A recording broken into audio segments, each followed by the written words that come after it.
First of all, we all need to understand the fact that I never dissed Seh Calaz. What do you mean?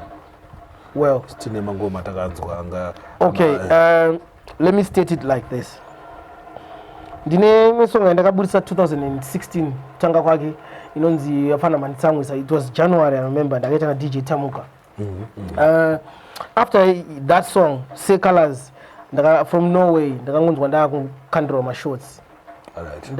From Norway, I didn't know why, and from that time I was like, and then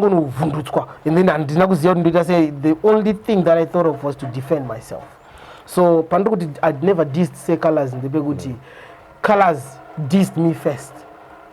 So whatever, every song and also released after if you check, I to Fambira na song Angwanga ma diss, ma reply defender. I was not dissing him, I was just protecting my territory. I remember well that song you talked about. And that song the Calaz put the job and speak on Kwana so.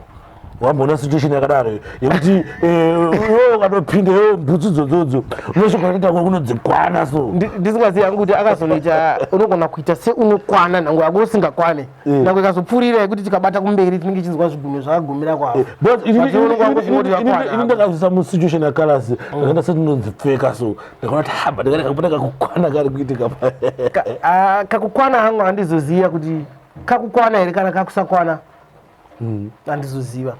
But it didn't anything to do with Seh Calaz when I did that song. In fact, I was not dissing anyone in that song.